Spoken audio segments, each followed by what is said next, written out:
धन्यवाद सभापति महोदय। एक प्रकार से 2 दिन से ये महान सदन में गृह मंत्रालय पर पक्ष और विपक्ष दोनों के सदस्यों ने अपने विचार रखे। काफी उपयोगी सुझाव भी आए हैं। कुछ हमारी कमियों की तरह भी ध्यान दिलाने का प्रयास किया गया है। कुछ राजनीतिक आक्षेप भी किए गए और कुछ राजनीतिक रूप से टिप्पणियां भी की गई। मैं संसदीय भाषा के अनुरूप ही सभी चीजों का जवाब देने का भी प्रयास करूंगा और हमारी बात को भी रखने का प्रयास करूंगा। मान्यवर, कुल 21 सदस्यों ने यहां पर अपने अपने विचार रखे और एक प्रकार से गृह मंत्रालय के कई सारे कामों के परिमाणों को, डायमेंशंस को छूने का प्रयास किया गया है। सबसे पहले तो मैं देश की आजादी के बाद देश की आंतरिक सुरक्षा को और देश की सरहदों को सुरक्षित करने के लिए जो भी स्टेट पुलिस के और सेंट्रल पैरामिलिट्री फोर्सेस के जवानों ने अपना सर्वोच्च बलिदान दिया है, वो हजारों जवानों को मैं मनपूर्वक श्रद्धांजलि देना चाहता हूं, क्योंकि इनके इस सर्वोच्च बलिदान से ही देश आजादी के 76 साल पार कर विश्व में अग्रणी भूमिका निभाने के लिए जा रहा है। वो बलिदानियों के परिवारजनों का भी मैं मनपूर्वक धन्यवाद करना चाहता हूं कि आपने जिस धैर्य के साथ, जिस वीरता के साथ, उत्साह के साथ आपके परिजनों को देश की सुरक्षा के लिए भेजा और उनके सर्वोच्च बलिदान को ये देश, ये सदन, ये देश की 140 करोड़ की जनता कभी भुला नहीं सकती। माननीय गृह मंत्रालय एक प्रकार से देखा जाए तो बहुत विषम परिस्थिति में काम करता है, क्योंकि कानून और व्यवस्था का जिम्मा हमारे संविधान ने राज्यों पर रखा है। सरहदी सुरक्षा, आंतरिक सुरक्षा, ये सारे विषय गृह मंत्रालय के अंतर्गत आए और ये उचित ही निर्णय है, इसमें कोई बदलाव की जरूरत भी नहीं है। परंतु कानून और व्यवस्था का जिम्मेदारी जब राज्यों का होता है, तब अब 76 साल के बाद ऐसी परिस्थिति खड़ी हुई है कि कई प्रकार के क्राइम राज्य की सीमा तक सीमित नहीं होते, वो अंतर राज्य भी होते हैं, बहुराज्यीय गुनाह भी होते हैं, जैसे नारकोटिक्स है, साइबर क्राइम है, जैसे संगठित अपराध की गैंगे हैं, जैसे हवाला है। ये सारे अपराध कोई एक राज्य की सीमा में नहीं होते और कई अपराध ऐसे होते हैं जो देश की सीमा के बाहर से भी हमारे देश में किए जाते हैं। और इस सबको देखते हैं तो समयानुकूल तरीके से गृह मंत्रालय में परिवर्तन होना बहुत जरूरी होता है। और मैं बहुत गर्व के साथ कहता हूं कि 10 साल में नरेंद्र मोदी जी ने कई सालों के परिवर्तन जो नहीं किया गया था, उसको एक साथ कर राष्ट्रीय सुरक्षा को सुनिश्चित करने का काम किया। और जितने भी चैलेंजेस खड़े हुए थे, समयानुकूल परिवर्तन न करने के कारण वो सारी चुनौतियों टेक्नोलॉजी का उपयोग कर दृढ़ राजनीतिक इच्छा शक्ति का उपयोग कर एक मजबूत विधायी खाका खड़ा कर और हमारे सुरक्षा कर्मियों का हौसला की बढ़ोतरी कर इसको भरने का प्रयास नरेंद्र मोदी जी के नेतृत्व में 10 साल में हुआ है। और मैं मानता हूं कि ये प्रयास के बाद भी कई चीजें ऐसी होती हैं जिनके बारे में कई सदस्यों ने मुद्दे भी उठाए हैं, मैं इसका भी जवाब दूंगा। मान्यवर, जब गृह मंत्रालय की चर्चा होती है तब हमारे देश में 2014 के पहले से जब नरेंद्र मोदी सरकार चुनकर आई, तब कई सारे लेगेसी इश्यूज हमें मिले। ये देश की सुरक्षा, इस देश का विकास, इस देश का सार्वभौमत्व भी 3 बड़ी समस्याओं के कारण हमेशा चैलेंज होता रहा, इसको चुनौती मिलती है। और ये 3 नासूर करीब 4 दशक से देश की शांति में खलल डालते रहे, देश की सुरक्षा पर सवालिया निशान लगाते रहे, देश के विकास के गति को अवरुद्ध करते रहे और देश की पूरी व्यवस्था को कई बार तो हास्यास्पद भी बना दिया। मानने वाले 3 नासूर थे। जम्मू कश्मीर की समस्या, वहां टेररिज्म की समस्या, वामपंथी उग्रवाद जो तिरुपति से पशुपतिनाथ का स्वप्न देखते थे, और तीसरा समस्या था उत्तर पूर्व का उग्रवाद, नॉर्थ ईस्ट का उग्रवाद। इन 3 समस्याओं का टोटल लगाएं तो लगभग 92,000 इस देश के नागरिक 4 दशक में मारे गए। माने और एक तीनों समस्या के संपूर्ण उन्मूलन के लिए एक सुनियोजित प्रयास कभी नहीं हुआ था जो नरेंद्र मोदी जी ने चुनकर आने के बाद। मैं सबसे पहले कश्मीर की बात करूंगा मान्यवर। कश्मीर में हम सब जानते थे कि पड़ोसी देश से आए दिन आतंकवादी घुसते थे, यहां बम धमाके करते थे, हत्याएं करते थे। एक भी त्योहार ऐसा नहीं होता था जो चिंता के बगैर जाता था। और केंद्र सरकारों का रवैया लचीला होता था, चुप्पी साध जाते थे, बोलने में डर लगता था, कोई दुविधा भी थी, शायद वोट बैंक का भी डर था। नरेंद्र मोदी जी के आने के बाद आतंकवाद के खिलाफ जीरो टॉलरेंस की नीति प्रधानमंत्री जी ने। हमारे आने के बाद भी हमले हुए, उरी पर हुआ, पुलवामा पर हुआ। पहले हमले होते थे, कुछ नहीं होता था, कोई कुछ नहीं बोलता था, जवाब नहीं दिए जाते थे और लोग भूल जाते थे। दिल्ली के अखबारों में कोने में कहीं छपता था 7 लोग शहीद हो गए, मारे गए, बम धमाका हुआ। मगर कोई संवेदना तक समाप्त हो जाए वहां तक चीजें लिंगरिंग रहती गई, लिंगरिंग रहती गई, लिंगरिंग रहती। मोदी जी के आने के बाद उरी और पुलवामा में हमला हुआ। 10 ही दिन में पाकिस्तान के घर में घुसकर सर्जिकल स्ट्राइक और एयर स्ट्राइक करके जवाब। पूरे दुनिया में 2 ही देश ऐसे थे जो अपनी सीमा और सेना की सुरक्षा के लिए हमेशा सम्मान के साथ तत्पर रहते थे, इजराइल और अमेरिका। वो 2 देशों की सूची में मेरे महान भारत का नाम जोड़ने का काम नरेंद्र मोदी। और वहीं से शुरू हुई आतंकवाद के खिलाफ जीरो टॉलरेंस की नीति। मान्यवर, हम सब जानते हैं धारा 370 कश्मीर के अलगाववाद का मूल। हम भी कभी अलग हो सकते थे, ये भाव के बीच धारा 370 के अंदर डाले गए थे।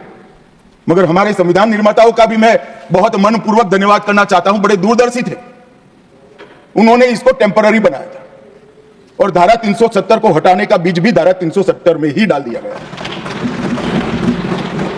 मगर राजनीतिक मजबूरी, वोट बैंक की पॉलिटिक्स, हमारे पुरखों ने धारा 370 डाली है, हम नहीं हटाएंगे, ऐसी जिद धारा 370 को लेकर चलती रही, कई सालों तक चली। और मान्यवर, यही सदन में 5 अगस्त 2019 में मोदी जी ने धारा 370 को समाप्त। हमारे संविधान निर्माताओं का वो स्वप्न कि एक देश में 2 प्रधान, 2 विधान, 2 निशान नहीं होंगे, कैसे हो सकता है? देश में एक ही प्रधानमंत्री हो सकता है, देश का एक ही संविधान हो सकता है और देश का झंडा भी एक हो सकता है। कैसे एक देश में 2 विधान, 2 प्रधान, 2 निशान हो सकते? मगर चलाए गए, सालों तक चलाए गए।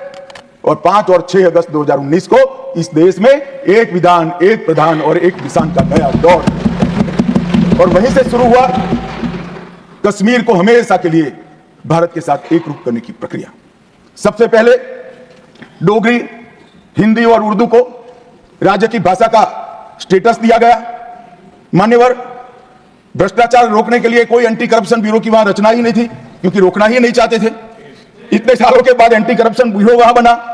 देश के सारे कानून वहां स्वीकार कर लिए गए, चाहे महिलाओं के अधिकार का हो, दलितों के अधिकार का हो, आदिवासियों के अधिकार का हो, बच्चों के अधिकार का हो, ये सारे कानून वहां स्वीकार कर लिए गए।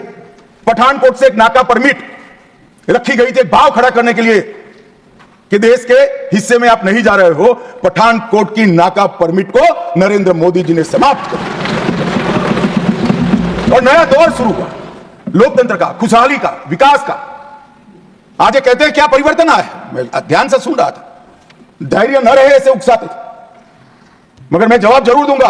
क्या परिवर्तन आया था? सुन लीजिए, 33 साल से आपके शासन में रात्रि के सिनेमा हॉल नहीं खुलते थे, सिनेमा हॉल ही नहीं खुलते थे हमारे शासन में। वहां 34 साल से मरहूम के जुलूस का, ताजिया का परमिशन नहीं था, हमारे समय में दिया गया। G20 की बैठक में दुनिया भर के डिप्लोमेट्स वहां शांति से गए, कश्मीर की संस्कृति, संगीत, खाना और कश्मीर की खूबसूरती को एंजॉय कर वो अपने अपने देश में वापिस गए। मान्यवर, इस देश में लाल चौक पर तिरंगा फहराने के लिए हम सब भी गए थे। प्रधानमंत्री और हमारे तत्कालीन राष्ट्रीय अध्यक्ष मुरली मनोहर जी के नेतृत्व में कन्याकुमारी से कश्मीर यात्रा निकली थी। यहां से बहुत सारे लोग उसमें होंगे। मुझे मालूम है मान्यवर, हमें परमिशन नहीं मिल रही थी लाल चौक जाने की। जब जीत किया गया कि हम जाएंगे, जो भी परिणाम आए, सेना की रक्षा में वहां जाना पड़ेगा और आनंद फानंद में ध्वजवंदन कर कर वापस आना पड़ा। वो ही लाल चौक पर हर घर तिरंगा में एक भी घर ऐसा नहीं था जहां तिरंगा नहीं। श्रीनगर में फॉर्मूला 4 कार रेसिंग हुआ, वही लाल चौक पर कृष्ण जन्माष्टमी का महोत्सव रंग चंग के साथ मनाया गया। मां शारदा देवी के मंदिर में दशकों के बाद दीपावली और सरस्वती पूजन हुआ।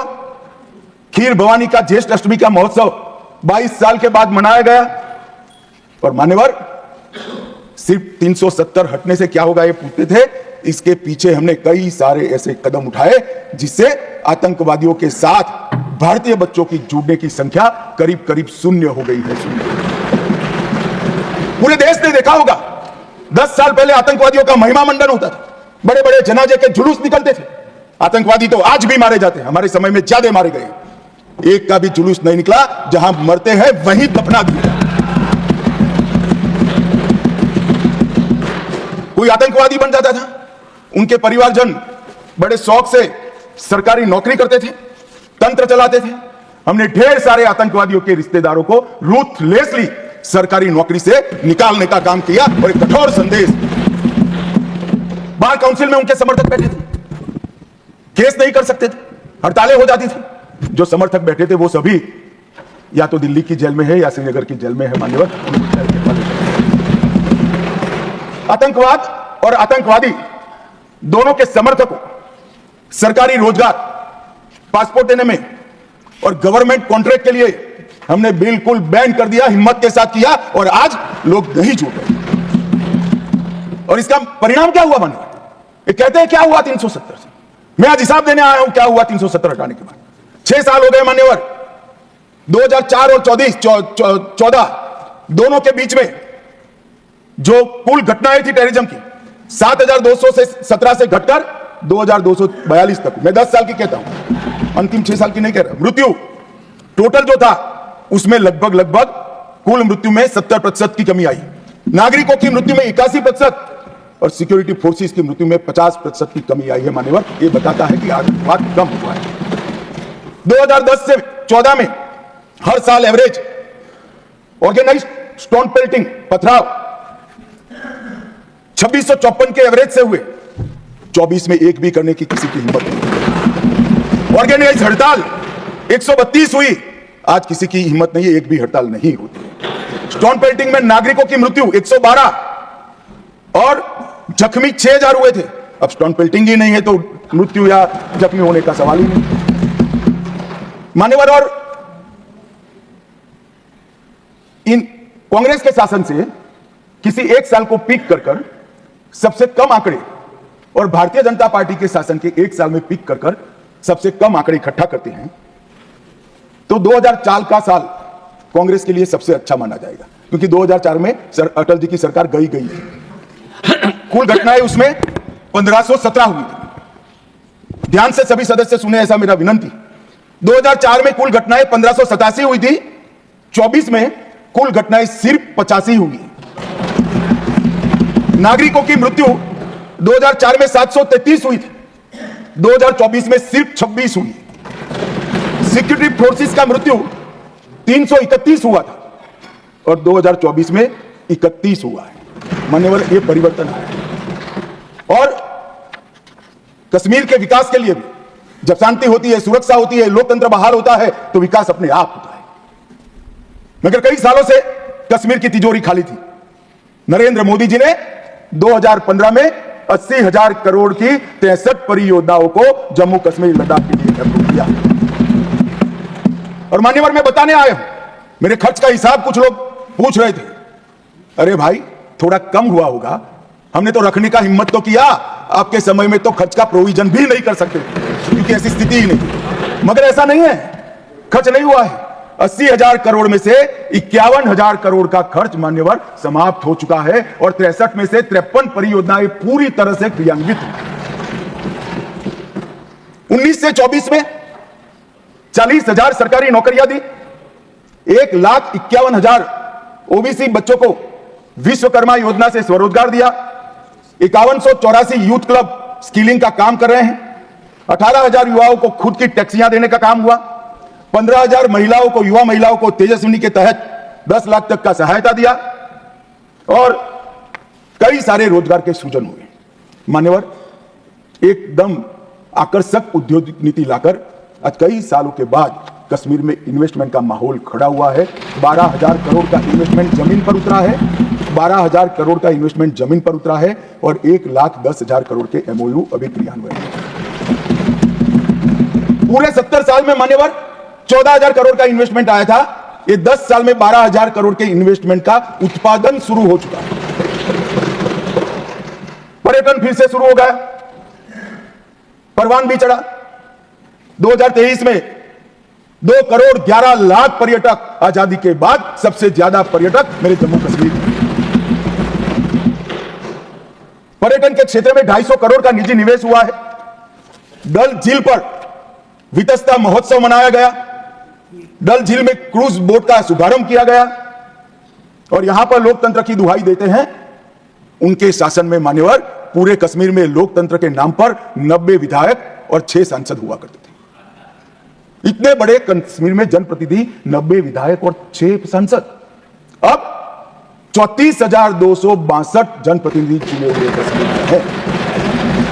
ग्राम पंचायत भी है, तहसील पंचायत भी है, जिला पंचायत भी है, म्युनिसिपैलिटी है, म्युनिसिपल कॉर्पोरेशन भी है, विधानसभा भी है और संसद सदस्य भी है। 370 की आड़ में इसको बंद करके रखा।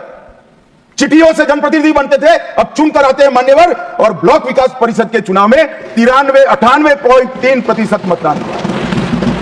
अभी अभी लोकसभा का चुनाव हुआ 2024 में, एक भी गोली नहीं चली। गोली छोड़ो साहब, बूथ के रैगिंग की एक भी फरियाद भी नहीं हुई है पूरे जम्मू कश्मीर। एक जमाने में दिल्ली से गए हुए आका सिर्फ सर्टिफिकेट विजेता का लेकर जाते थे, जनता घरों में दरी की दरी बैठ जाते। आज 98% लोग वोट डालते हैं और एक भी बूथ के रैगिंग की फरियाद भी नहीं होती है, गोली भी नहीं चलती है, धमाका भी नहीं। कश्मीर के अंदर लोकतंत्र की नींव पहली बार डालने का काम किया तो इतिहास में सम्मान हमारे प्रधानमंत्री श्री नरेंद्र मोदी। संसद में भी जब राष्ट्रपति शासन रहा, कई महत्वपूर्ण बिल पारित किए। पहली बार पिछड़ा वर्ग को ओबीसी नामकरण किया गया। विधानसभा में महिलाओं का 1/3 आरक्षण किया गया। पंचायतों में पहली बार ओबीसी आरक्षण किया गया है। वाल्मीकियों को पहली बार दलित आरक्षण का फायदा मिला। एसटी में कोली, पदारी, जनजाति, पहाड़ी, ये सारे समूहों को, गुर्जरों को जोड़ने का काम भी हमने किया।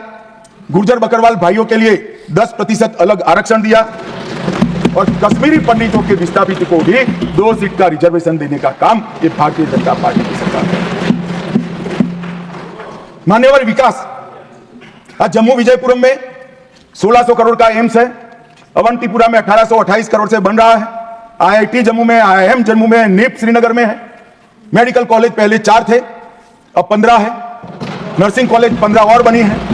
एमबीबीएस की सीटें 500 थी, इसमें 800 हमने जोड़ी है और पीजी की सीटें 667 थी, उसमें 297 नई जोड़ी गई। और नर्सिंग की सीटें मान्यवर 220 थी, इसको 2000 करने का काम भारतीय जनता पार्टी। और दुनिया देखती रह जाए, दुनिया के कई लोग उसको इंजीनियरिंग एडवेंचर मानते हैं। ऐसे इंफ्रास्ट्रक्चर के काम भी जम्मू कश्मीर में हुए। 9.25 किलोमीटर की बनिहाल सुरंग बनी।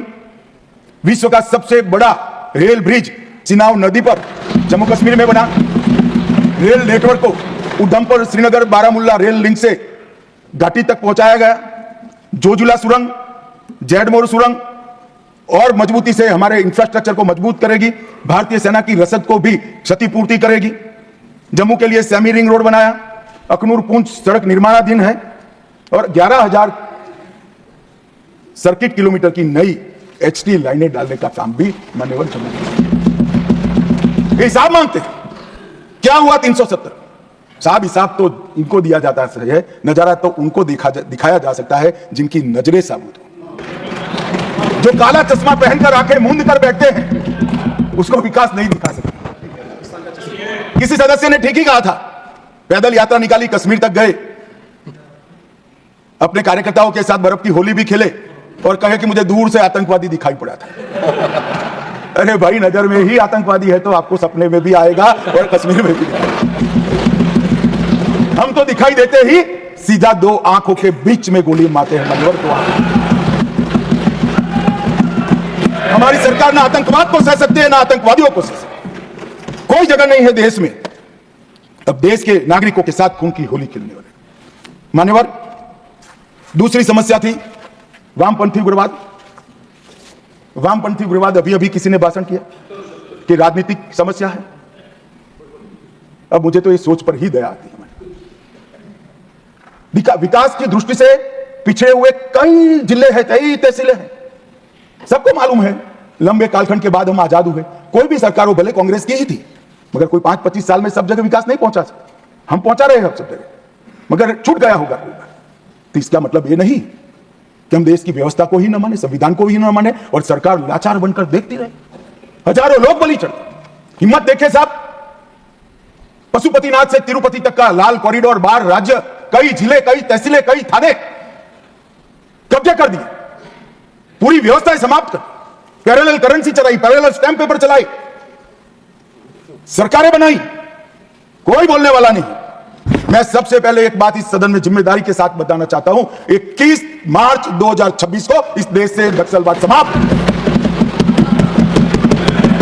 और मैं जो बोल रहा हूं इसके पीछे नरेंद्र मोदी सरकार के 10 साल का परिश्रम, बारीक आयोजन, इनकी विकास की भूख संतोषने के लिए किए गए प्लानिंग और पैसों का आवंटन है। और सुरक्षा ग्रिड को एक भी जगह गैप न रह जाए, इस तरह से अपने पुख्ता किया है। मानवीय संवाद, सुरक्षा और समन्वय, ये 3 सिद्धांतों को अपनाकर हमने नक्सलवाद के खिलाफ हमारी लड़ाई जारी की। मैं फिर से एक बार डीआरजी, एसटीएफ, सीआरपीएफ, आईटीबीपी और बीएसएफ के जवानों को ढेर ढेर बधाइयां देना चाहता हूं, जिन्होंने घंटों घंटों तक, जहां सूर्य की किरण दिन दहाड़े भी ना पड़े, ऐसे घने जंगलों के अंदर पानी पिए बगैर, खाना खाए बगैर, नींद लिए बगैर इस समस्या के समाधान के लिए अपना सर्वोच्च बलिदान दिया है। हमने नवीनतम टेक्नोलॉजी के साथ नक्सलवाद के खिलाफ लड़ने की शुरुआत की। लोकेशन ट्रेनिंग, मोबाइल फोन की गतिविधियां, साइंटिफिक कॉल लॉग्स का एनालिसिस, सोशल मीडिया का एनालिसिस, इनकी कुरियर सर्विस का रेखांकन, इनके परिवारों की आवाजाही का रेखांकन, और ये सब एकत्रित कर हमने हमारे सुरक्षा बलों को इंफॉर्मेशन से लैस करने का काम किया। ड्रोन सर्वेलेंस, सैटेलाइट इमेजिंग, ये दोनों का आर्टिफिशियल इंटेलिजेंस के साथ मिलकर सॉल्यूशन निकाला, नतीजे निकाले, और इसके आधारित डेटा एनालिसिस कर हमने सटीक जगहों से हमारे सुरक्षा बलों को लैस किया, जिसके आधार पर उन्होंने काम किया। मान्यवर, इसमें भी मैं कांग्रेस के शासन और हमारे शासन का कंपैरिजन देना चाहता हूं। कोई ऐसा ना समझे कि मैं कांग्रेस का क्यों दे रहा हूं। 10 साल के बाद मेरी जगह कोई और भाजपा का गृहमंत्री आएगा तो आपका नहीं देगा, हमारा और हमारा करेगा। हमारे पहले आप थे इसलिए आपका कर रहा हूं भैया। 2004 से 14 कांग्रेस की सरकार थी, हिंसक घटनाएं हुई थी 16,463 और 53% इसमें कमी आई। सुरक्षा बल मारे गए थे 1851, अब 10 साल में मारे गए 509, 73% की कमी, और नागरिकों की मृत्यु 4,766 से कम होकर 1495, 70% की कमी। मैं 2 शासन एक ही जगह पे, एक ही कालखंड में अलग अलग विचारधारा के होते हैं तो कैसा परिणाम आता है, इसके नतीजे बताना चाहता हूं। मेरी बात कुछ सदस्यों को ठीक नहीं लगेगी, मगर नक्सल को पॉलिटिकल समस्या समझने वाले शासन जब होता है तब क्या होता है, और विकास के साथ साथ सुरक्षा की दृढ़ता के साथ काम करने वाला शासन आता है तो क्या होता है। 2023 दिसंबर में छत्तीसगढ़ में शासन बदला, भाजपा की सरकार। इसके बाद मान्यवर एक ही साल में 380 नक्सली मारे गए, इसमें कल के 30 जोड़ना बाकी। 1045 और 1194 गिरफ्तार हुए और 1045 सरेंडर कर गए, और टोटल 2619 संख्या में कमी आई। मान्यवर 2619, और ये सब करने में सुरक्षा बलों की हताहत 26 है, 26। मान्यवर एक उदाहरण है, यही छत्तीसगढ़ था, यही पुलिस थी, यही सीआरपीएफ, यही भारत सरकार थी, सिर्फ वहां सरकार कांग्रेस की। भाजपा सरकार आई, एक ही साल के अंदर 2619 नक्सलियों की फौज या तो सरेंडर कर गई, या तो अरेस्ट हुई, या तो मार गई। ये अप्रोच का सवाल है मान्यवर, सुरक्षा की ग्रिड मजबूत करने का सवाल। कांग्रेस के शासन में कुल 2014 तक 66 फोर्टिफाइड पुलिस स्टेशन थे, इसमें से 32 अटल जी की सरकार में बने। और मोदी सरकार ने 10 वर्ष में 66 के बनाम 612 फोर्टिफाइड पुलिस स्टेशन बनाए। मोस्ट इफेक्टेड नक्सल जिले, इसकी एक व्याख्या है, कांग्रेस ने ही बनाई, हमने स्वीकारी। 2014 में 126 थे, अब उसमें से 12 बचे हैं। और मैं कह चुका हूं 31 मार्च 26 को मैं शून्य लेकर यहां हूं। 2014 में नक्सल घटनाएं घटी है ऐसे पुलिस स्टेशन 330 थे, अब सिर्फ 104 रह चुके हैं। नक्सल प्रभावित क्षेत्र में 18,000 स्क्वायर किलोमीटर से ज्यादा था, अब 4200 स्क्वायर किलोमीटर बचा है। और नाइट लैंडिंग हेलीकॉप्टर हेलीपैड्स एक भी नहीं थे, हमने 68 बनाए हैं। कैंपों की खुलने की संख्या दयनीय है, मैं बताना नहीं चाहता क्योंकि बातें विदेश में भी जाती है, मगर हमने 5 ही साल में 302 नए सुरक्षा कैंप खोलकर पूरे एरिया को सुरक्षा दी। फाइनेंशियल चॉकिंग करने के लिए मान्यवर हमने एनआईए और ईडी का उपयोग किया, कई करोड़ रुपया इनके जब्त करे, पीएमएलए के केस कर उनके फाइनेंसरों को जेल की सलाखों के पीछे डाला। लगातार राज्य और केंद्र के बीच में मीटिंगें हुई, मेरे स्तर पर सभी मुख्यमंत्रियों की 11 मीटिंगें हुई और मेरे स्तर पर ही डीजीपी के साथ 12 मीटिंगें हुई। हमने डायनेमिक रणनीति बनाई, स्ट्रेटेजिक लोकेशनों पर सुरक्षा बलों को तैनात किया और मान्यवर विकास तो वहां पहुंचना चाहिए। हमने बजट को भी 300% बढ़ाने का काम किया। मान्यवर 14 से 24 में 503 किलोमीटर हाईवे बनाए, 20,000 किलोमीटर ग्रामीण सड़कें बनाई। पहले चरण में 2343 मोबाइल टावर लगाए, दूसरे चरण में 2542 मोबाइल टावर लगाए और 4000 मोबाइल टावर लगाने का काम अभी चल रहा है। पूरा नक्सल एरिया अब मोबाइल कनेक्टिविटी से लैस ये दिसंबर के पहले हम कर देंगे। मान्यवर निर्मला जी और अश्विनी भाई यहां बैठे हैं। नक्सल प्रभावित जिलों में 1007 बैंक की शाखाएं ये सिर्फ 5 साल में खोलने का काम हुआ है। 937 एटीएम बनाए और 5731 डाकघर बैंकिंग सेवा के साथ खोलने का काम भारतीय जनता पार्टी। 48 के 48 जिलों में कौशल विकास योजना पहुंची, एनआईए का एक मजबूत वर्टिकल बना, 1143 वहीं से ही आदिवासी युवाओं को भर्ती करके सुरक्षा बलों में लिया और हमने 6 नए हेलीकॉप्टर वहां जवानों के रेस्क्यू और रिहेबिलिटेशन के लिए बनाए। इंजर्ड होते ही इसको अस्पताल में लिया जाए, जो रात को भी उठ सकते हैं। और इसका परिणाम यह हुआ कि आज नक्सलवाद धीरे धीरे सिमटता जा रहा है। मान्यवर, और मैं इतना कहना चाहता हूं कि जो मारे गए हैं उसमें बहुत सारे इनके प्रमुख नेता हैं। इसके कारण उनका पूरा आंदोलन चरमरा गया है, एकदम चरमरा गया है। और कई सारे करोड़ों के रुपए के इनाम थे, ऐसे लोग सरेंडर भी हो गए। मारे गए जोनल कमेटी के मेंबर 1, सब जोनल कमेटी के 5, स्टेट लेवल कमेटी के 2, डिविजनल कमेटी के 31 और 59 एरिया कमेटी के मेंबर मारे गए। मान्यवर, ये आंकड़ा कभी भी आत्मसमर्पण के लिए भी हम लचीली पॉलिसी लेकर आए और जो लोग हमारी सरकार की घोषणाओं के पीछे मखौल उठाते कि कई सरकारें बदल गई, कुछ नहीं हुआ, मैं बड़े आनंद और विश्वास के साथ कहना चाहता हूं ये सरकार के रहते ही ये देश नक्सल समस्या से मुक्त हो जाएगा। मान्यवर, इसमें किसी को सरकार जब इच्छा होती है तो बहुत कुछ होता है, मगर इच्छा होना बड़ा महत्वपूर्ण होता है। मान्यवर, नॉर्थ ईस्ट की समस्या को भी कमोबेश हम समाप्त करने के कगार पर है। मान्यवर, वहां पर भी हिंसक घटनाओं में 70% की कमी, हताहत सुरक्षा बलों में 72% की कमी और हताहत नागरिकों की संख्या में 85% की कमी है। हमारी सरकार आने के बाद हमें सब हथियारी ग्रुपों से बातचीत की। मान्यवर, 19 से अब तक 12 महत्वपूर्ण शांति समझौते किए। 2020 में NLFD के साथ, 21 में ब्रू रियांग के साथ, 22 में कार्बी के साथ, 2022 में आदिवासियों के साथ, आदिवासी संगठनों के साथ, 2022 में असम मेघालय अंतरराज्यीय सीमा का समझौता, 2023 में DNLA, UNLF और उल्फा का समझौता, असम और अरुणाचल प्रदेश का अंतरराज्यीय सीमा का समझौता, 24 में त्रिपुरा के साथ समझौता, NLFT और ATTF के साथ समझौता। कुल मिलाकर मान्यवर 10,900 युवा हथियार डालकर मेन स्ट्रीम में आए हैं। मैं अभी बोडोलैंड जाकर आया हूं मान्यवर, हजारों युवा आज विकास के रास्ते पर चल पड़े हैं, अपनी ही बोडो मातृभाषा में पढ़ते हैं, अपना ही धर्म अनुसरित करते हैं और विकास के काम करते हैं।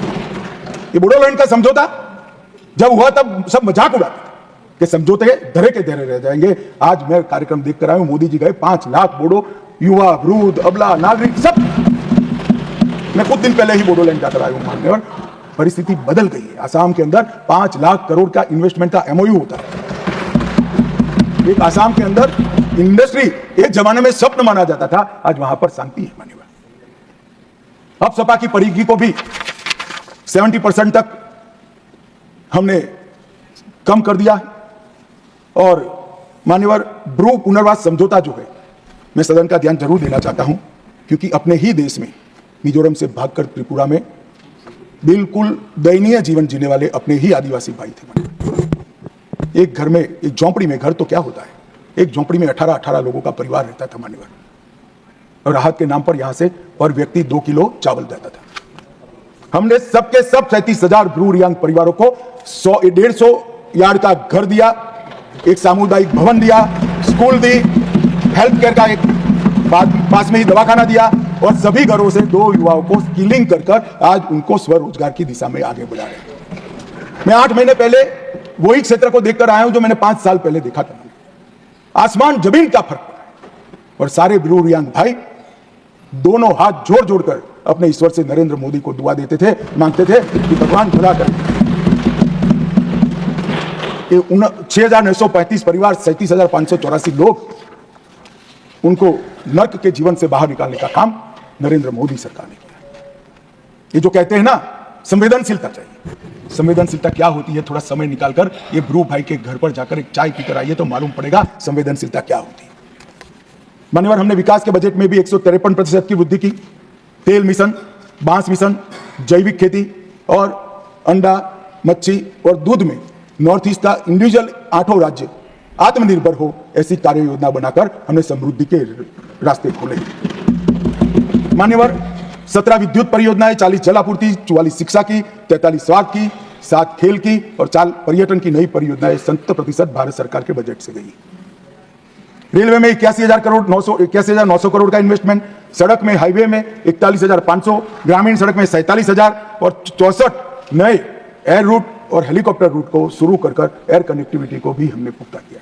इससे मान्यवर दिल्ली और नॉर्थ ईस्ट का भौतिक अंतर तो कम हुआ है, ये तो एक सिद्धि है ही है, परंतु इससे बड़ी सिद्धि है मोदी जी ने दिल्ली और नॉर्थ ईस्ट के दिलों का अंतर भी कम कर दिया मान्यवर। आज सबको लगता है कि हम भारत का हिस्सा हैं। वाइब्रेंट विलेज के तहत अकेले अरुणाचल में 4800 करोड़ रुपया भारत सरकार ने इन्वेस्ट किया है। चोटियों पर बसे गांव जो मानते थे कि हम भारत का अंतिम गांव है, मोदी जी ने एक बड़े सरल शब्द से भारत के अंतिम गांव को भारत का पहला गांव देख दिया। मैं किबुत्ती में गया था, भाई किरण भी मेरे साथ। पहला गांव कहते ही जो नई ऊर्जा का संचार मैंने वो चोटियों पर रहते हुए हमारे नागरिक भाइयों के मन में देखा है, शरीर में देखा है और उनके उत्साह में देखा है मान्यवर, वो अवर्णनीय था। और ये सारी सिद्धियां ऐसे नहीं आती, दृढ़ राजनीतिक इच्छा शक्ति चाहिए, वोट बैंक की चिंता करे बगैर कठोर फैसले लेने का मादा चाहिए और देश की समस्या ही का निवारण ही अपना लक्ष्य है, इस दृष्टि से काम करने की नीति चाहिए। इसके साथ साथ मोदी जी ने आतंकवाद के खिलाफ जीरो टॉलरेंस को धार देने के लिए कानूनी आधार भी बड़ा मजबूत किया। 2 अगस्त 2019 में NIA एक्ट में संशोधन कर नए अपराधों को समाये, विदेश में भी जांच का अधिकार मिला, UAPA में भी संशोधन कर दिया गया, आतंकवादियों की संपत्ति जब्त करने का हमें अधिकार मिला, व्यक्तियों को भी आतंकवादी घोषित करने का अधिकार मिला, डी रेडिकलाइजेशन के प्रयासों को भी कानूनी ताकत देने का काम हुआ। मैक को रिवैम्प किया गया, मैक के अंदर साइबर सुरक्षा, narco terrorism, gun running, organise crime और उभरते हुए कट्टरवादी हॉटस्पॉट मैक के रिपोर्टिंग का हिस्सा बनाए गए। नेशनल मेमोरी बैंक बनाया गया, और नए जो संशोधन करे, मुझे बराबर याद है कि दिग्विजय जी कहते थे इसका दुरुपयोग हमारे सामने होगा। दिग्विजय जी आपके सामने नहीं हुआ। जब मैं एनआईए का संशोधन लेकर आया तब मुझे बराबर याद है दिग्विजय सिंह कि इसका दुरुपयोग होगा, आपके सामने नहीं हुआ। हमने 57 आतंकवादियों को आतंकवादी घोषित किया, जिसने देश की सर्वोच्च अदालत में माने। 23 संगठनों को माना। हमने अनलॉफुल एसोसिएशन घोषित की। और मैं आज गर्व के साथ कह रहा हूं 19 से 24 के बीच में हुर्रियत के सबसे सीरियस टाइप के 14 ऑर्गेनाइजेशन आज 14 के 14 बैन कर दिए गए। मानवर हुर्रियत का अस्तित्व, जिस हुर्रियत के साथ एक जमाने में बातचीत करते थे, पाकिस्तान के बातचीत करने के लिए मीडिएटर बनाया, आतंकवादी संगठनों से बातचीत करने के लिए, वो हुर्रियत को हमने समाप्त कर दिया जमीन के अंदर गाड़ी।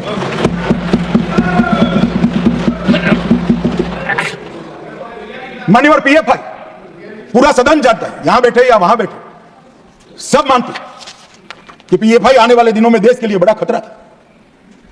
मगर जो खतरों को दूर से नहीं देखते वो देश को खतरों से नहीं बचा सकते। मुक्त दर्शक बनकर, मुक्त प्रेक्षक बनकर खतरों को देख नहीं रहे। जिनके हाथ में शासन की कमान होती है, इनकी जिम्मेदारी होती है खतरों को दूर से देखकर उसको उगने से पहले, उठने से पहले समाप्त कर देना। हमने पीएफआई पर बैन लगाया। एक साथ देश के 24 राज्यों में रेड डालकर पीएफआई के एक एक बंदे को उठाकर जेल की सलाख होकर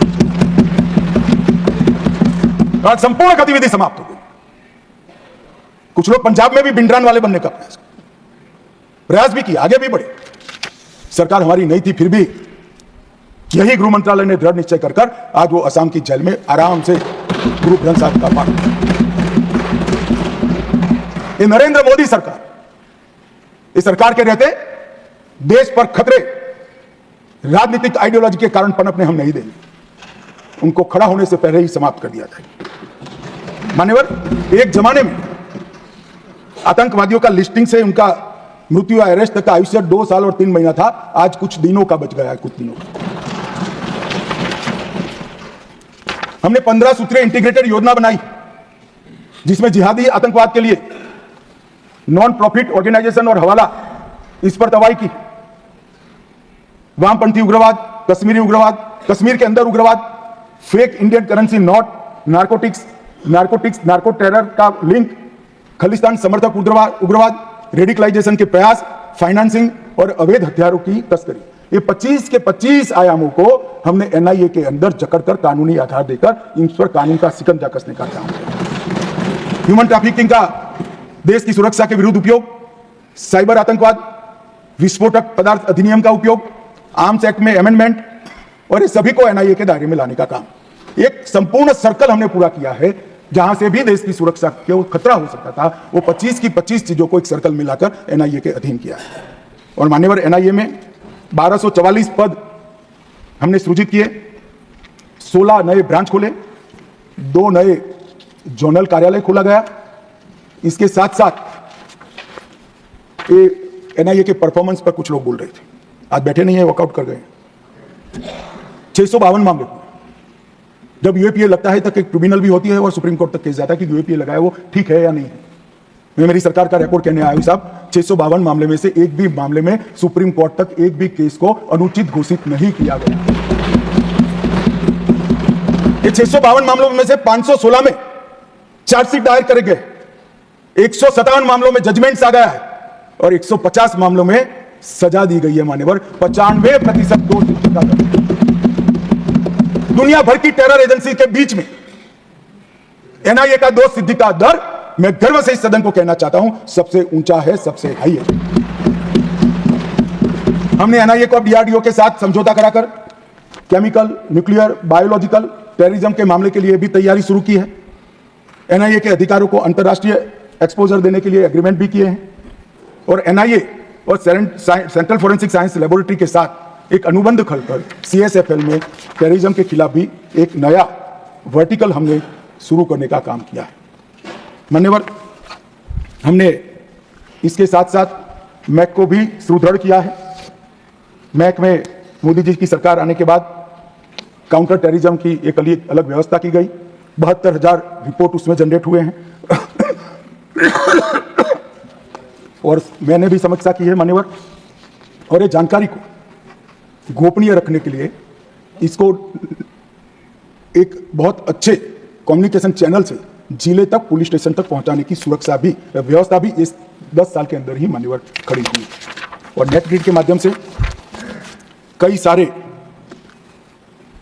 आरोपियों को पकड़ने के लिए 35 से ज्यादा डेटा को एक ही जगह पे एकत्रित कर ये लड़ाई को हमने और पुख्ता किया है। मान्यवर कुछ सदस्यों ने ड्रग के लिए अपनी चिंता व्यक्त की। मैं भी मानता हूं कि बहुत गंभीर समस्या है, मगर इस सदन को और सदन को माध्यम से देश को मैं बताना चाहता हूं, मान्यवर आपके माध्यम से मैं इस सदन को और सदन के माध्यम से देश को बताना चाहता हूं कि लड़ाई अकेली सरकार नहीं लड़ सकती। ये लड़ाई लड़ने के लिए हमने ढेर सारे प्रयास किए। मैं परिणाम भी बताता हूं, प्रयास भी बताता हूं, मगर दुख होता है कुछ सदस्य आंकड़ों को विकृत तरीके से यहां वर्णित करते हैं। मैं इस बात पर खैर बाद में आता हूं। हमने एक त्रिकोणीय एक्शन प्लान बनाया है। ड्रग की सप्लाई चेन पर रुथलेस अप्रोच के साथ हमला करना, डिमांड रिडक्शन के लिए एक स्ट्रेटेजिक अप्रोच अपनाना और हार्म रिडक्शन के लिए ह्यूमन अप्रोच का। हमारी सरकार की नीति है, जो ड्रग लेता है वो तो ये समस्या का विक्टिम है। गुनहगार कौन है? गुनहगार ड्रग का व्यापार करने वाला है। मान्यवर इस पर ये हमारा अप्रोच। हमने whole of government, whole of nation approach अपनाया है। गृह विभाग, वित्त विभाग, शिक्षा विभाग, आरोग्य विभाग, समाज कल्याण विभाग, सभी राज्य सरकारें सभी साथ में रहकर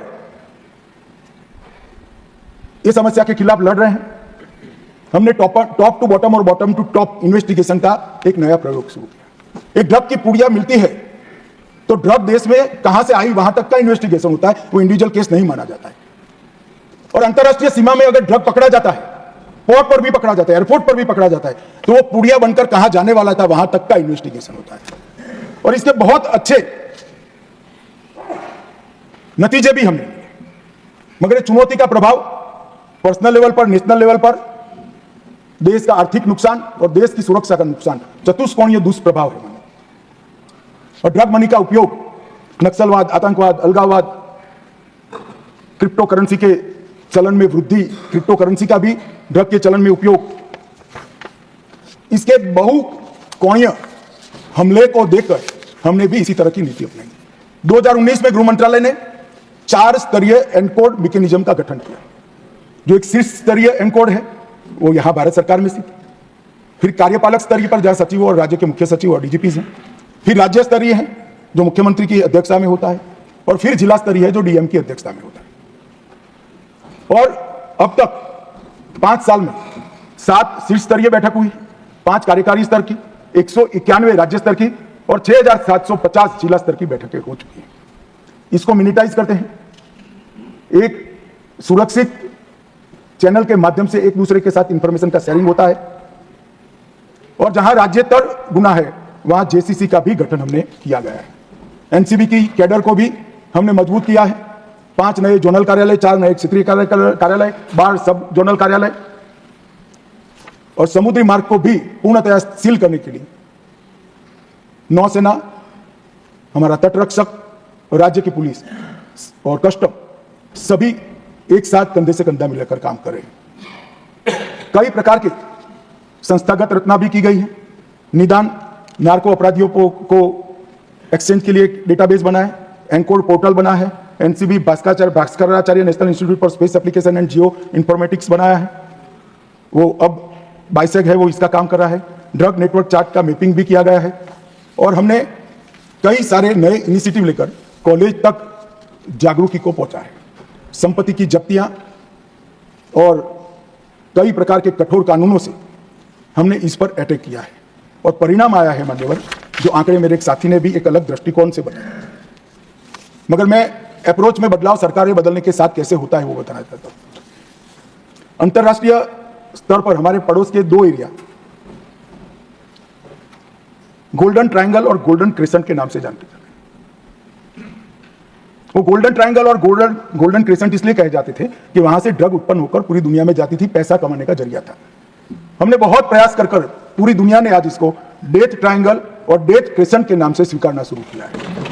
माननीय नजरिए का बदलाव, ड्रग व्यापार नहीं है, पूरी दुनिया के युवाओं के लिए खतरा है, नस्लें बर्बाद करने का साधन है। और अब डेथ ट्रायंगल और डेथ क्रेसेंट को पूरी दुनिया अलग अलग करने के लिए एकजुट होती जाती है। मान्यवर, मैं फिर से एक बार 4 से 14 और 14 से 25 की कंपैरिजन कहना चाहता हूं, किसी को बुरा नहीं लगना चाहिए। जब्त ड्रग्स 2004 से 14 में 25 लाख किलोग्राम थी और अब बढ़कर 1 करोड़ किलोग्राम से ज्यादा हुई। अब कुछ सदस्यों ने कहा कि आपके समय में बढ़ गया। अरे भैया, बढ़ नहीं गया, पहले से बढ़ा हुआ था, हमने पकड़ना शुरू किया जो आप नहीं पकड़ते थे। क्या नजरिया है वहां? खून की संख्या घटाने के लिए खूनी को ना पकड़ो, क्या बात हो गई?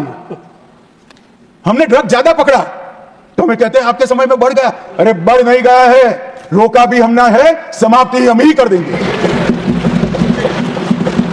और साहब, क्वालिटी ऑफ ड्रग 4 से 14 में 40,000 करोड़ का ड्रग पकड़ा गया और अब 1,50,000 करोड़ रुपए का ड्रग। क्योंकि ये जो एडकोर की सिस्टम बनी है, हमने इन्वेस्टिगेशन की पद्धति में बदलाव किया, मान्यवर, इसका परिणाम। और गत 5 साल में 14,000 करोड़ से अधिक का 23,000 किलो सिंथेटिक ड्रग भी हमने नष्ट कर दिया, मान्यवर। और डिस्पोज पकड़ा हुआ उनका हमने जलाया। इन्होंने 10 साल में 3,36,000 करोड़ का केजी ड्रग्स जलाया, हमने 31 लाख केजी ड्रग जलाया। हमने टोटल देश भर में 72 लेबोरेटरी सिंथेटिक ड्रग बनाने की, पहले एक भी नष्ट नहीं हुई, 4 से 4, हमने 72 लेबोरेटरी को पकड़कर नष्ट करने का काम किया है, इनकी संपत्ति को। अफीम की विनिष्टीकरण एकड़ में मैं आंकड़ा कहता हूं, पहले मैक्सिमम आंकड़ा 300 एकड़ था। आपके जमाने में 2020 में 10,700 एकड़, 21 में 11,200 एकड़, 22 में 13,700 एकड़, 23 में 31,000 एकड़ और 24 में जून तक 10,000 एकड़। पहले 300 एकड़ से बढ़ता नहीं था। हमने ड्रोन का उपयोग कर सैटेलाइट का उपयोग कर अफीम की खेती को नष्ट किया। अफीम ही नष्ट कर देते हो तो न बचेगा बांस, न बनेगी बांसुरी।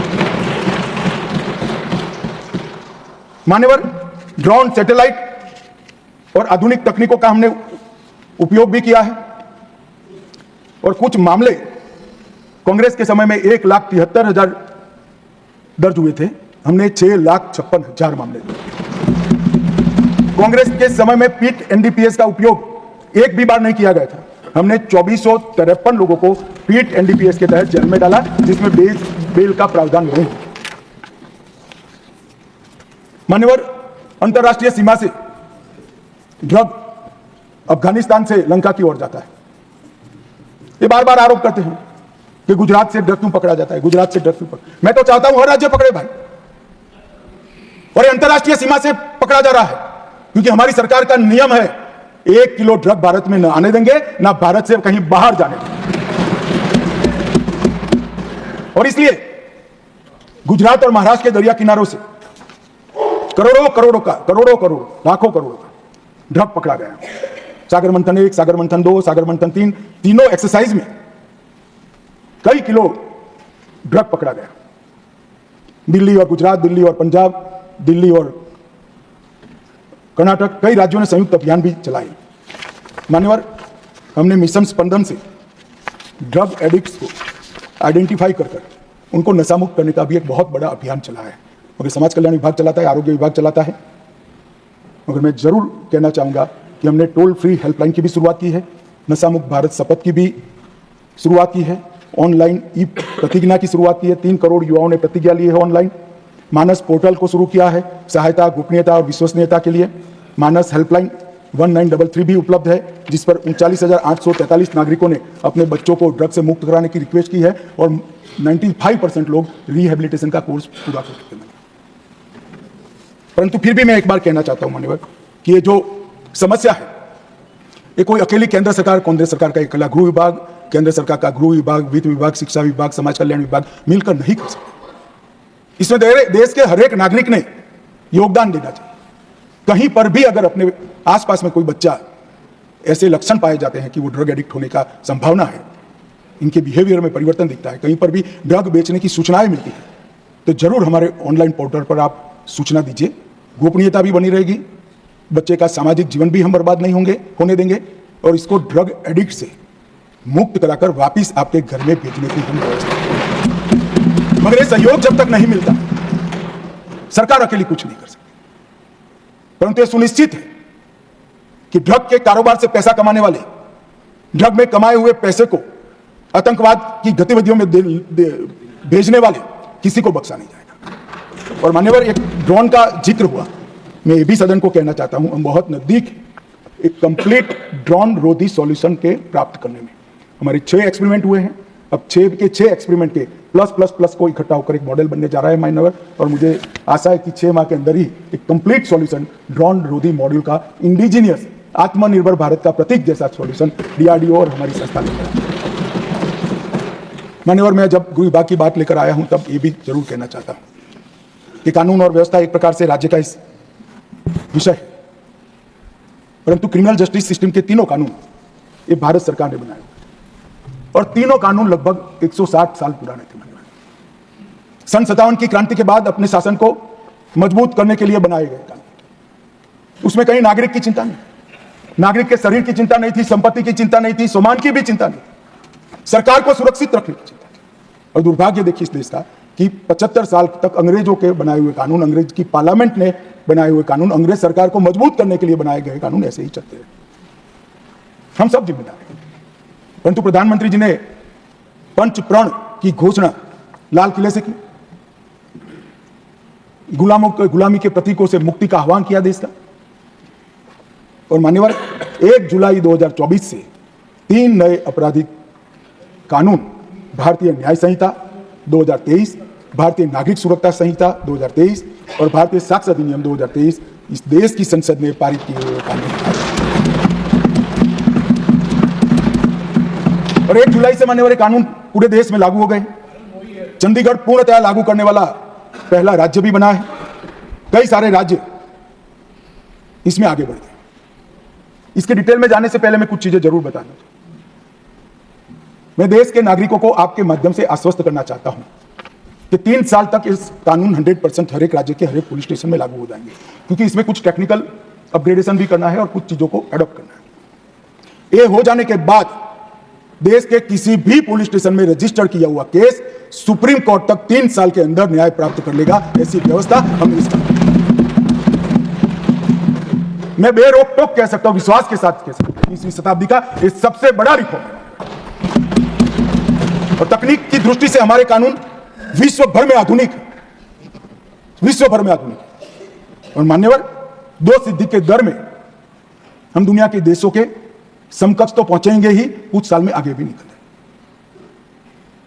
मैं आसाम गया था, वहां रिव्यू हुआ। आसाम में 2 सिद्धि का दर 5% था।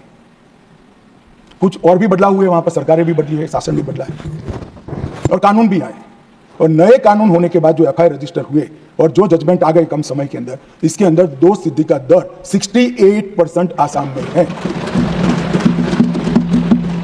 क्योंकि मान्यवर इसके अंदर फॉरेंसिक साइंस को बड़ा महत्व दिया।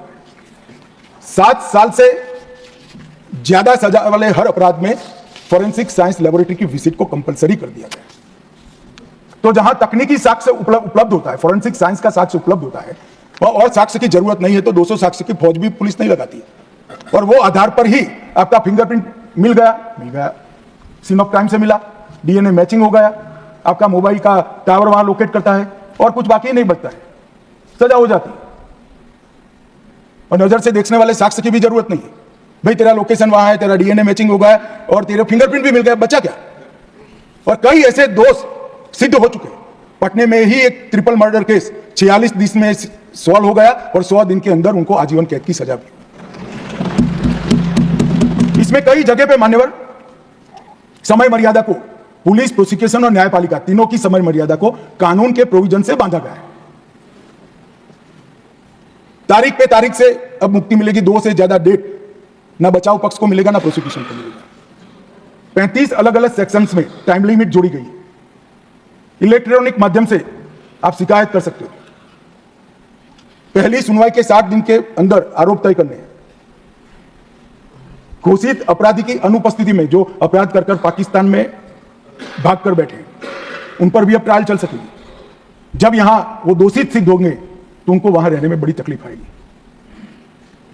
आपराधिक मामलों के मुकदमे की समाप्ति के बाद न्यायालय को सिर्फ 45 दिन में जजमेंट दे देना है।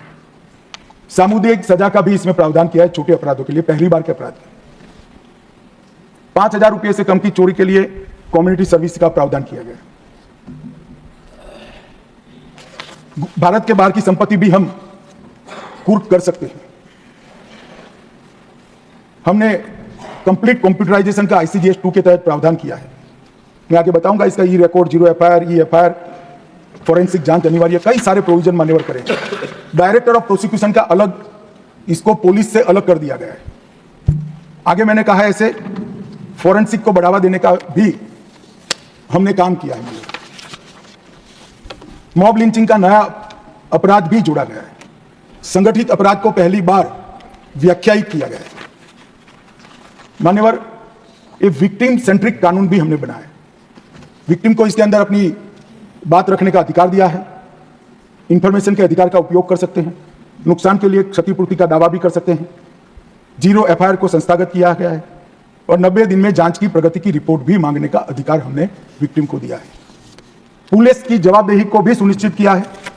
सर्च और जब्ती का रिकॉर्डिंग करना कंपलसरी किया है। गिरफ्तार व्यक्तियों की सूचना देना अनिवार्य किया है। 3 वर्ष से कम कारावास के लिए अरेस्ट का प्रोविजन नहीं है। 60 वर्ष से ऊपर के उम्र में पूर्व अनुमति के अलावे अरेस्ट का प्रोविजन नहीं है। गिरफ्तार व्यक्ति को 24 घंटे में मैजिस्ट्रेट के सामने न रखने से जवाबदेही तय होती है और पूछताछ के लिए लाए गए व्यक्तियों का रजिस्टर भी पुलिस स्टेशन के बाहर लटकाना होगा। 20 ऐसी धाराएं हैं जिसमें पुलिस की जिम्मेदारी हमने तय की। अंग्रेज राजद्रोह का कानून लगाकर गए थे। राज के खिलाफ बोलना नहीं थी। हमने राजद्रोह के कानून को देशद्रोह में बदला है। आप प्रधानमंत्री जी के खिलाफ तो कुछ भी बोल सकते हैं, कोई आपत्ति नहीं, कायदे के मर्यादा में, मगर देश के खिलाफ नहीं बोल सकते। देश के खिलाफ बोले। आज तक आतंकवाद की व्याख्या ही नहीं बनाई गई थी। पहली बार आतंकवाद की अधिकृत व्याख्या बनाई है। तकनीक को बढ़ावा दिया गया है। इलेक्ट्रॉनिक और डिजिटल साक्ष्य माने जाएंगे। डिजिटल तरीके से देश में कहीं पर से आप गवाही दे सकते हो। जेल से कोर्ट में जाने की किसी को जरूरत नहीं है। कोई ऑफिसर को अपनी ऑफिस से ही गवाही देने का अधिकार दिया है। और समरी ट्रायल को भी छोटे मोटे अपराधों के लिए हमने कंपलसरी कर दिया है। अंडर ट्रायल को निश्चित अवधि के अंदर केस नहीं चलता है तो शासन की जिम्मेदारी होगी इसको बेल दे देने की। फर्स्ट टाइम ऑफेंडर अगर 1/3 सजा काट लेते हैं तो उनको बेल को अधिकार बना दिया गया है। गवाहों की सुरक्षा के लिए एक योजना कानून के अंतर्गत ही हमने सुनिश्चित की है। चेन स्नेचिंग को पहली बार अपराध के अंदर व्याख्यायित किया गया है। और मान्यवर, मुझे आनंद है कि इररिस्पेक्टिव ऑफ पार्टी सभी राज्यों ने इस कानून को स्वीकारा है। इसलिए मैं सभी राज्य सरकारों का भी अभिवादन करना चाहता हूं। धन्यवाद। 19 राज्यों के साथ मेरी रिव्यू बैठक हुई है मान्यवर। BPRND NCRB हैंड होल्डिंग भी कर रहे हैं और मुझे भरोसा है कि और 1 साल के अंदर हर थाना ये कानूनों के लिए पूरे टेक्निकल अपग्रेडेशन के साथ तैयार हो जाएगा मान्यवर। और ये देश की आपराधिक व्यवस्था में बहुत बड़ा फर्क होगा। परंतु ये सब कर आपराधिक न्याय प्रणाली के 5 स्तंभ जो है, इसको हम टेक्निकल दृष्टि से अपग्रेड नहीं करते हैं तो हम सफल नहीं हो सकते। तो हमने ई कोर्ट, ई जेल, ई फोरेंसिक, ई अभियोजन, ई साक्ष्य, ई समन, निदान, IMOT, इटोस, NDFO और NDSO, ये सारे प्रमुख घटक के साथ CCTNS जो देश के 99.5% पुलिस स्टेशन को अब तक जोड़ चुका है, ऑनलाइन जोड़ चुका है, इसके साथ जोड़ने की हमने व्यवस्था की और कई सारे पोर्टल और डेटा बनाए हैं। CCTNS आपराधिकों का ट्रैकिंग, इसकी नेटवर्क सिस्टम है। ICGS हमारे पुलिस, न्यायालय, जेल, फॉरेंसिक और प्रोसिक्यूशन को जोड़ता है। 1930 ये साइबर अपराधों के लिए हेल्पलाइन है, उसको भी इसके साथ जोड़ दिया है। मैप ड्रग्स ऐप वो नशीली दवाइयों के कारोबार के गुनेगारों को जोड़ता है। एनकोड सारी नशीली दवाइयों की सूचनाओं को इसके साथ जोड़ता है मान्यवर। मानस हेल्पलाइन वो गोपनीय सूचना ड्रग एडिक्ट्स की देने के लिए इसके साथ जोड़ी है। नफीस इसके अंदर 1 करोड़ 6 लाख अपराधियों का फिंगरप्रिंट हमने कराया है, जिससे तुरंत ही अपराधी की पहचान हो सकती है। आपातकालीन प्रतिक्रिया 112 को भी इसके साथ जोड़ दिया गया है। क्राइम एक्ट ये टेररिज्म से जुड़े हुए, साइबर क्राइम से जुड़े हुए सारे अपराधों को जोड़ता है। सीमा बाढ़ निगरानी प्रणाली को भी इसके साथ जोड़ा है और स्मार्ट सिटी मिशन से अर्बन पुलिसिंग को भी जोड़ा है।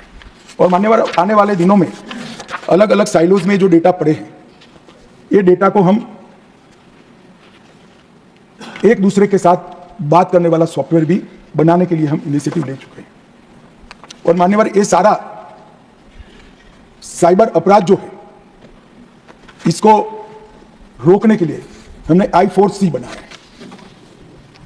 मोदी जी ने I4C को बड़ा पुख्ता करने के लिए गृह मंत्रालय को पर्याप्त धन भी दी है और कठोर सूचनाएं भी दी है।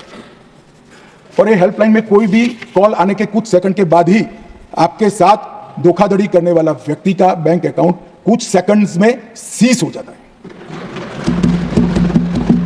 और इसके साथ हमने वर्टिकल बनाए हैं, national cyber crime threat analytic unit, national cyber crime reporting portal, national cyber crime forensic laboratory, national cyber crime training centre, joint cyber crime investigation task force और cyber crime ecosystem management unit और national cyber crime research and innovation centre. इस 7 vertical में ICGS 1 और ICGS 2 काम करें। और ICGS 2 में ये जो खाका बना है, उसको हर राज्य और आने वाले कॉलर की वृद्धि में होने वाली बढ़ोतरी को देखकर इसके क्षमता वर्धन का भी काम हो रहा है। और ये phase 2 one data one entry के सिद्धांत पर हाई स्पीड कनेक्टिविटी के साथ एक समर्पित और सुरक्षित क्लाउड आधारित इंफ्रास्ट्रक्चर के तहत बनाया जा रहा है। और मैं मानता हूं कि इसके बाद ढेर सारा डेटा हमने अब तक जो लेगेसी डेटा भी कलेक्ट किया है। CCTNS में 17,717 71 पुलिस स्टेशन कर दिए हैं। 34 करोड़ 1 लाख पुलिस रिकॉर्ड आज हमारे पास डेटा पर उपलब्ध है। लगभग ई कोर्ट में 22,000 अदालतों को जोड़ लिया गया है। ई प्रिजन में 2.2 करोड़ कैदियों का डेटा हमारे पास उपलब्ध है। 1361 जेलों को जोड़ दिया गया है। ई प्रोसिक्यूशन में 1 करोड़ 93 लाख से अधिक प्रोसिक्यूशन केसों की सामग्री उपलब्ध है। ई फॉरेंसिक में 28,70,000 से अधिक फॉरेंसिक का डेटा देश की 117 फॉरेंसिक लैब का आज जमा हो चुका है। नफीस के अंदर 1 करोड़ 12 लाख का फिंगरप्रिंट का डेटा है। इंटीग्रेटेड मॉनिटरिंग ऑफ टेररिज्म में IMOT में UAPA के 22,000 केसों का डेटा हमने रजिस्टर कर दिया गया है। निदान में 8,11,000 से ज्यादा नार्को ऑफेंडर का डेटा उपलब्ध है। Human trafficking offender 1,28,000 human trafficker का डेटा उपलब्ध है और 16 लाख अलर्ट मैक के इसके साथ उपलब्ध है। मान्यवर, ये सारा डेटा अभी एक अलग अलग साइलोज में पड़ा है। अब हम आर्टिफिशियल इंटेलिजेंस का उपयोग कर ये सारा डेटा एक दूसरे के साथ बात कर कई सारे एनालिसिस, क्राइम कंट्रोल और क्राइम को रिस्ट्रिक्ट करने के लिए हमें उपलब्ध कराएंगे। ये लगभग 6 माह में ये सारा प्रयोग हमारा पूरा हो जाएगा। मान्यवर जी, जब हो जाएगा तब जो मैं कह रहा हूं कि हमारी आपराधिक न्याय प्रणाली दुनिया की सबसे आधुनिक न्याय प्रणाली है, वो हवा में नहीं करा। 19 में अक्टूबर में हमने कानून बनाने की शुरुआत की। 23 तक कानून बन चुका, 24 में लागू हुआ और 19 की शुरुआत से ही ये सारे स्तंभ में हमने डेटा जनरेशन की शुरुआत की थी और 22 में हमने आर्टिफिशियल इंटेलिजेंस का उपयोग करके सॉफ्टवेयर बनाने की शुरुआत की, जो मुझे लगता है लेट से लेट दिसंबर तक बन जाएगा। मान लो ये सारा जब बन जाएगा तब अपराधियों को बचने की जगह नहीं मिलेगी और मुझे लगता है इसमें तो विपक्ष को कोई तकलीफ नहीं होनी। मान्यवर, जब हम फॉरेंसिक साइंस की बात करते हैं तो हमने फॉरेंसिक साइंस के क्षेत्र में चतुष्कोणीय स्ट्रेटेजी अपनाई है। इंफ्रास्ट्रक्चर में मजबूती, विशेषज्ञों के मैन पावर का निर्माण और दुनिया भर की अद्यतन फॉरेंसिक टेक्नोलॉजी को उपलब्ध करना और R&D को बढ़ावा देना।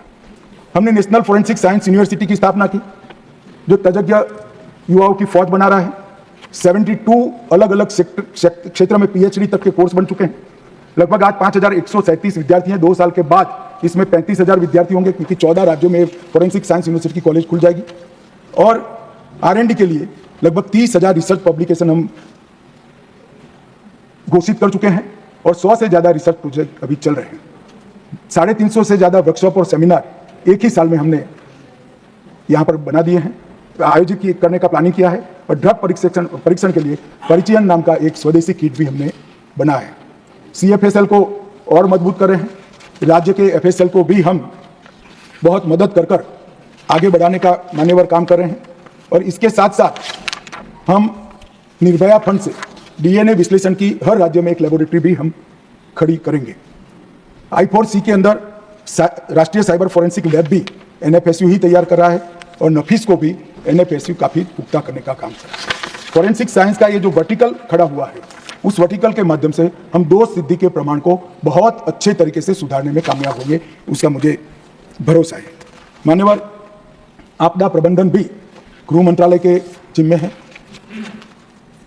कई बार कुछ लोग इसको आत्मश्लाघा कहते हैं, परंतु वास्तविकता बताना मेरा धर्म है।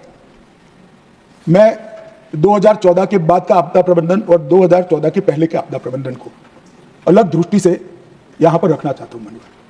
2014 के पहले आपदा प्रबंधन राहत केंद्रित था और रिएक्शनरी दृष्टिकोण के साथ बनाया गया था। आपदा आ गई, बाद में आपदा प्रबंधन का काम होता था। जो टूट गया उसका मलबा हटाओ, जो इंजर्ड है उसको हॉस्पिटल पहुंचाओ, और जो नुकसान हुआ है उसका सर्वे करो, सर्वे कर उसको भरपाई करो जितना हो सके। अब बचाव केंद्रित दृष्टिकोण के साथ हम आगे आए हैं और इस देश में गत वर्ष में 2 ऐसी आपदाएं आई है जिसमें 0 मानव जीवन का नुकसान हुआ है। हम भूल नहीं सकते मान्यवर, ओडिशा के साइक्लोन को, गुजरात के भूकंप को, हजारों लोग तहस नहस हो गए। विज्ञान आगे बढ़ चुका है, हमने अर्ली वार्निंग सिस्टम को एडॉप्ट किया है। प्रिवेंशन, मिटिगेशन और प्रिपेयर्डनेस, इसको हमारी नीति का आधार बनाया और महत्वपूर्ण नीतिगत निर्णय लिए गए। अर्ली वार्निंग एवं पूर्व तैयारी आधारित एक बचाव राहत का काम शुरू किया। राष्ट्रीय आपदा प्रबंधन योजना को पुख्ता किया है। पहले से तैनाती, बाढ़ आने से पहले ही एनडीआरएफ राज्य में पहुंचती, साइक्लोन आने से पहले ही एनडीआरएफ वहां उपलब्ध होती है। आपदा निधि का वैज्ञानिक वितरण किया, समुदाय आधारित आपदा प्रबंधन की सिस्टम खड़ी की और डिजास्टर रिस्क रिडक्शन को हमने हमारी नीति का आधार बनाया। ये 6 स्तंभ पर आपदा प्रबंधन आगे बढ़ा है। और मान्यवर, धन तो बहुत महत्वपूर्ण है। फिर से मैं 2004 से 14 और 14 से 24 का कंपैरिजन करना चाहूंगा। 2004 से 14 में एसडीआरएफ की निधि थी 37,727 करोड़।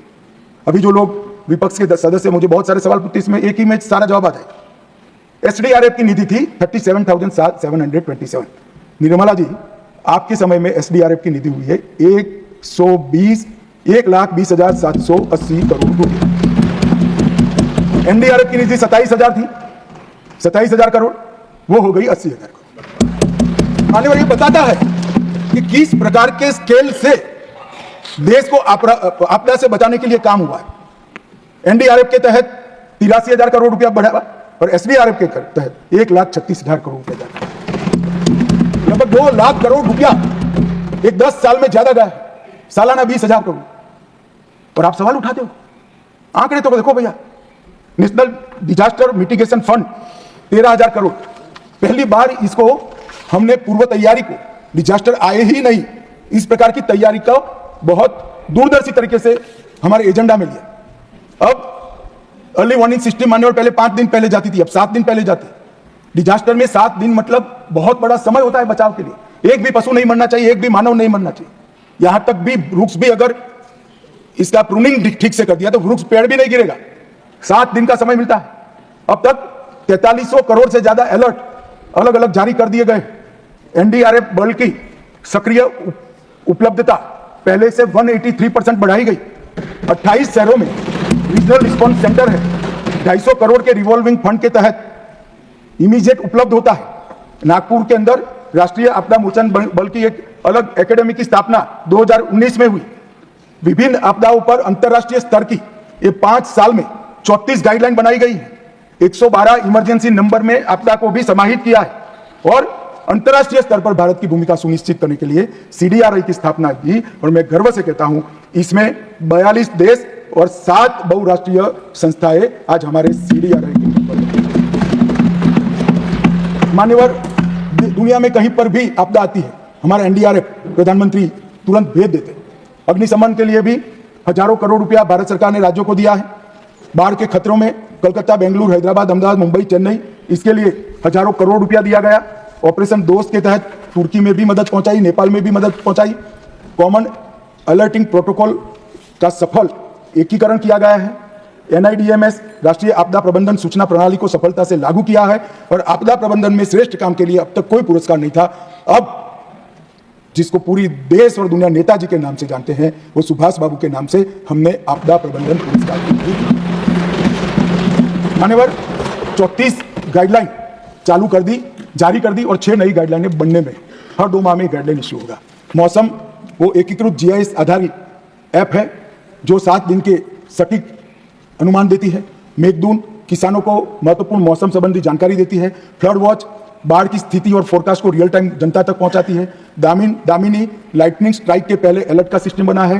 पॉकेट भुवन मैप और सैटेलाइट डेटा को विजुअल और वॉइस नेविगेशन सुविधा के साथ उपलब्ध कराता है। सचेत रियल टाइम जियो टारगेटेड अलर्ट प्रदान करता है। वन अग्नि वर्तमान वन की स्थिति की जानकारी फील्ड स्टाफ को देता है। समुद्र महासागर की जानकारी मछुआरों को देता है। भूस्खलन नोडल एजेंसी भूस्खलन अध्ययन की है जो राष्ट्रीय भूस्खलन सूची को समृद्ध करती है। प्रधानमंत्री फसल बीमा योजना को भी इससे आपदा प्रबंधन से हम काफी इनपुट देते हैं। और इंडिया क्वेक भूकंप के मापदंडों का ऑटोमेटेड प्रसारण करता है। माननीय सारी 12 की 12 मोबाइल एप्लीकेशन 2014 के बाद ही बनी है। ये कोइंसिडेंट नहीं हो सकता। कोई व्यक्ति आपदा प्रबंधन को वैज्ञानिक दृष्टि से, संवेदनशील मन से और परिणाम लाने की दृढ़ इच्छा शक्ति के साथ जब देखता है तब 10 साल में इतना बड़ा काम करे। और मैं निश्चित रूप से मानता हूं कि आपदा प्रबंधन के क्षेत्र में भारत एक प्रकार से समग्र विश्व में टॉप की कंट्री में हम शामिल हो चुके हैं और टॉप मोस्ट बनने का लक्ष्य रखकर हम आगे बढ़ रहे हैं। मान्यवर, इसमें राज्य सरकारों का भी बहुत बड़ा रोल है। मान्यवर, अंतर्राज्यीय और केंद्र और राज्य की समस्याओं के लिए अंतर्राज्य परिषद संविधान का एक उपक्रम है जो गृह मंत्रालय के अंतर्गत चलता है। राज्यों के बीच में और राज्य केंद्र के बीच में समस्याओं के निवारण के लिए मंच काम करता है। मान्यवर, 2004 से 14 उसमें जोनल काउंसिल की 11 बैठक हुई थी। हमारे यहाँ कोविड के 2 साल बेकार गए, एक प्रकार से 8 ही मिले, पर 11 के सामने हमने 10 साल में, एक प्रकार से 8 साल में 27 बैठकें की और स्टैंडिंग कमेटी की 14 के सामने 33 की और औसत बैठक प्रतिवर्ष आपके समय में 2.7 था, हमारे समय में 7 रहा है अगर 8 साल गिने तो। और समस्या का निवारण बैठकें तो होती रहती, बैठक में हुआ क्या? तो आपके समय में 448 मुद्दों का समाधान हुआ था, नरेंद्र मोदी जी के समय में 1280 मुद्दों का समाधान। ये राज्य के बीच में जो समस्या है ये सालों तक लिंगरिंग रहती है और मान्यवर यहां जो निपटान हो जाता है उसको प्रगति के माध्यम से मोदी जी स्वयं मॉनिटर करते हैं और राज्य के प्रोजेक्टों को आगे। कई ऐसे प्रोजेक्ट है जो मनमोहन सिंह के दूसरे साल में शुरू हुए थे और मोदी जी के 5वें साल में समाप्त हुए, क्योंकि 10 साल में कुछ हुआ ही नहीं। मान्यवर, ये अंतर्राज्य परिषद इतना प्रमुख साधन है हमारे फेडरल स्ट्रक्चर को मजबूत करने का। और ये जो फेडरल स्ट्रक्चर की दुहाई देते हैं, मैं बोलना नहीं चाहता, बुरा लग जाता है सबको, फिर कहते कटु बात करते हैं, बोलो क्या, फिर खड़े हो जाते हो भी। मान्यवर, बैठकों में आने की भी फुर्सत नहीं है, खुद का तो छोड़ो, चीफ सेक्रेटरी को भी नहीं भेजते। ये तो गंभीरता है हमारी। खैर छोड़िए, आज मैं राजनीति करने नहीं आया हूं। मान्यवर, एक दूसरा प्रोजेक्ट है हमारा वाइब्रेंट विलेज प्रोग्राम। मान्यवर, मैं भी अनुशासन प्रेषित हो गया था और डॉक्टर ने कहा था कि 90 मिनट के बाद 5 मिनट का रेस्ट लेना है। तो आपका स्टेमिना तो चल रहा है और मैं मान्यवर मेडिकल अनुशासन दिखाकर वापस आ गया। मान्यवर, आपकी और मेरी आयु में भी बड़ा अंतर है, काफी अंतर है, बल्कि 2 जनरेशन है। मान्यवर, एक वाइब्रेंट विलेज प्रोग्राम का भी मैं बात करना चाहूंगा। हमारे बॉर्डर पर जो विलेज है, गांव है, कठिन भौगोलिक परिस्थिति में स्थित है। कहीं 48 डिग्री टेम्परेचर है, कहीं -48 डिग्री टेम्परेचर है, कोई चोटियों पर है तो कोई रेगिस्तान में है, कोई वनों में है। ये गांवों से सुविधाओं के लिए पलायन हो रहा है और जिस देश के बॉर्डर के गांव खाली हो जाते हैं उस देश की बॉर्डर कभी सुरक्षित नहीं रह सकती। तो एक नए अप्रोच के साथ नरेंद्र मोदी सरकार ने हमारे गांवों को देखना शुरू किया। पहले इसको देश का अंतिम गांव कहते थे, अब उसको देश को पहला गांव कहते हैं। और एक सिर्फ कंसेप्चुअल बदलाव नहीं, विकास की दृष्टि से भी बदलाव लाने का कार्यक्रम मोदी जी लेकर आए। प्रथम गांव कह तो दिया, मगर मैं दावे से कहता हूं साहब, 10 साल में सुविधाओं की दृष्टि से भी ये गांव देश के प्रथम बनेगा। और इसके लिए वाइब्रेंट विलेज प्रोग्राम लाया गया है। इसमें 90% केंद्रांश है और 10% राज्यांश है। इस अनुपात में निधि जारी की जाती है। लद्दाख में 100% है क्योंकि वो यूटी है। 19 जिले 46 ब्लॉक के चुनिंदा गांवों को पहले चरण में 15,223 योजनाओं के साथ 4800 करोड़ रुपए के आवंटन से हमने 662 गांवों को इसमें एडॉप्ट किया। अरुणाचल प्रदेश के 455, हिमाचल के 75, उत्तराखंड के 51, सिक्किम के 46 और लद्दाख के 35। ये प्रथम चरण है। द्वितीय चरण में पूरी सीमा आएगी। तो 662 गांव में ये प्रोग्राम शुरू किया। मान्यवर, अरुणाचल प्रदेश के अंजाव जिले के किब्यूथू गांव में मैं गया था। वहां मैंने एक जबरदस्त उत्साह लोगों के बीच में देखा। मैंने जब वहां कहा कि प्रधानमंत्री जी ने कहा है कि आज से आपका गांव देश का अंतिम गांव नहीं है, पहला गांव है और आप सुविधाओं की दृष्टि से भी 2 साल में पहले नंबर पर पहुंच जाओगे। मानवर जबरदस्त उत्साह और हमने बहुत सारे बदलाव किए। लगभग 901 परियोजनाओं को हमने स्वीकृत किया है। सड़क घटक के अंतर्गत अरुणाचल प्रदेश, सिक्किम, उत्तराखंड में 136 गांवों को जोड़ने का काम समाप्त हो चुका है। 113 सड़कें, 8 LSB परियोजनाएं समाप्ति के कगार पर है और इसके लिए 312 करोड़ रुपया खर्च हो चुका है। और अब अरुणाचल के 125 गांव सड़क से जुड़ चुके हैं, सिक्किम के 3, उत्तराखंड के 8 और 312 करोड़ रुपया कुल उसके लिए खर्च होता है। मान्यवर, सिर्फ योजना बनाकर नहीं, ये गांव मैंने जैसा कहा कठिनतम परिस्थिति में मेरे समय 17 केंद्रीय मंत्रियों ने 8 जिलों के 17 वाइब्रेंट गांव में रात्रि निवास कर 48 घंटा और जमीन पर जाकर ये योजनाओं को कैसे लागू करना चाहिए, क्या हर्डल है, क्या बदलाव करना चाहिए और फिर इसका एक नया स्वरूप यहां कर बनाए। 17 केंद्रीय मंत्रालय के मंत्री, 92 IAS ऑफिसर और 256 राज्य के ऑफिसरों ने इस सभी गांवों में 48 घंटा निकाला है और इसके कारण 4G कनेक्टिविटी हुई है, रोड की कनेक्टिविटी हुई है, कई आजीविका की योजनाएं शुरू हुई। जैसे एक मैं किबूथी में गया था, उसने कहा साहब हमारे गांव में और कुछ करने की जरूरत है, ITBP दूध, मछली और सब्जी हमारा ले ले। तो ITBP वाले वहां थे, मैंने बोला है कभी क्यों नहीं लेते, कि हमारा SOR होता है। आकर यहाँ हमने नीति में परिवर्तन कर ये तीनों चीजें स्थानीय लोगों से खरीदने के लिए उनको मुक्ति दे दी। इनकी कोऑपरेटिव बन गई और सेना और ITBP अब सब लोकल चीजें, उनको भी फ्रेश खाने को मिलता है, सस्ता भी मिलता है और सारे किसानों को रोजी रोटी भी मिली। इस तरह के छोटी छोटी चीजों के बदलाव से गांव में आजीविका भी बढ़ी है, बिजली भी पहुंची है, कनेक्टिविटी भी पहुंची है, रोड भी पहुंचा है, मेडिकल सुविधाओं में सारे ITBP और सेना के मेडिकल इंस्टॉलेशन को गांव वालों के लिए खुला कर दिया गया है और ढेर सारे परिवर्तन हुए, जिसके कारण कई गांवों में आबादी वापिस आने लगी। अरुणाचल में तो रचनात्मक रूप से मैं कह सकता हूं आंकड़ों के आधार पर कि लगभग 30% आबादी वापिस आई। मान्यवर, 127 गांव ऑफ ग्रिड माध्यम से विद्युतीकरण किया और 474 गांवों का सीधा बिजलीकरण किया गया है। पहली बार गांव में बिजली पहुंची मान्यवर, और इसके लिए ढेर सारा खर्च भी किया गया है। और view point, adventure tourism, eco resorts, पर्यटन केंद्र और घर में रखकर पर्यटकों को घुमाने ले जाने तक के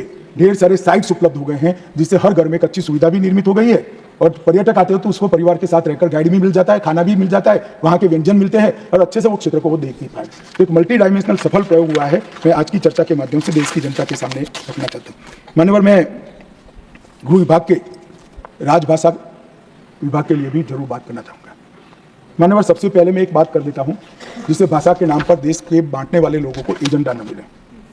नरेंद्र मोदी सरकार ने राजभाषा विभाग के अंतर्गत भारतीय भाषा अनुभाग की स्थापना की है, जो सभी भारतीय भाषाओं को प्रचलन बढ़ाने के लिए काम करेगा। तमिल हो, तेलुगु हो, मराठी हो, गुजराती हो, पंजाबी हो, असमिया हो, बंगाली हो, हर भाषा और सबका हिंदी और अंग्रेजी से अनुवाद के ऐप बने। और मैं एक बात घोषणा करना चाहता हूं मान्यवर, कि ये दिसंबर के बाद मैं हर राज्य में किसी भी नागरिक हो, मुख्यमंत्री हो, मंत्री हो, सांसद हो, उसके साथ उसकी भाषा में ही पत्र व्यवहार करने वाला हूं। इस स्थिति ये जो भाषा के नाम पर दुकान चलाते हैं अपने भ्रष्टाचार को छुपाने के लिए, उनको मजबूत जवाब है। भारत की एक एक भाषा भारत की संस्कृति का गहना है। मान्यवर, क्या कहते हैं कि हम दक्षिण की भारत के भाषाओं के विरोधी हैं, कोई राज्य की भाषा के विरोधी? कैसे हो सकते हैं? हम भी तो वहीं से आते हैं, मैं भी गुजरात से आता हूं, निर्मला जी तमिलनाडु से आते हैं, कैसे हम विरोध कर सकते? क्या बात करते हो? हमने भाषाओं के लिए काम किया है, हमने मेडिकल और इंजीनियरिंग की शिक्षा को भारत की भाषाओं में किया है। और मैं आज इस मंच पर से कहना चाहता हूं तमिलनाडु सरकार को, 2 साल से हम कह रहे हैं, आप में हिम्मत नहीं है मेडिकल और इंजीनियरिंग की शिक्षा को तमिल में अनुवादित करने की, क्योंकि आपके आर्थिक हित जुड़े हुए, आप ये नहीं कर सकते हो। मगर हमारी सरकार आएगी एनडीए की, हम मेडिकल और इंजीनियरिंग का कोर्स तमिल में तमिलनाडु में बनाएंगे। आने वाले भाषा के नाम पर जो जहर फैला रहे, मैं उनको कहना चाहता हूं कि हजारों किलोमीटर दूर की कोई भाषा आपको अच्छी लगती है और भारत की भाषा आपको अच्छी नहीं लगती। भाई, तमिल बच्चा गुजरात में भी काम कर सकता है, कश्मीर में भी काम कर सकता है, दिल्ली में भी काम, आप चुनकर संसद में आकर बैठे हो। कैसे देश की व्यवस्था चाहते? भाषा के नाम पर देश के विभाजन के लिए, देश के बंटवारे के लिए बहुत सारा हो चुका, अब नहीं करना चाहिए। देश आगे बढ़ गया है, आप विकास की बात करिए। आपके घपले, घोटाले, भ्रष्टाचार छिपाने के लिए भाषा का आड़ देते हैं। हम एक्सपोज करेंगे गांव गांव जाकर एक्सपोज करेंगे ये भ्रष्टाचार छुपाने के लिए भाषा। माननीय नरेंद्र मोदी सरकार ने भारतीय भाषा अनुभाग का एक नई शुरुआत की है जो सभी भारतीय भाषाओं को बलवत्तर करेगी। और मैं फिर से एक बार मैंने कहा है, हिंदी की कोई भारतीय भाषा से स्पर्धा नहीं है। हिंदी सभी भारतीय भाषाओं की सखी है। हिंदी से ही सभी भारतीय भाषाएं मजबूत होती है और सभी भारतीय भाषाओं से ही हिंदी मजबूत होती है।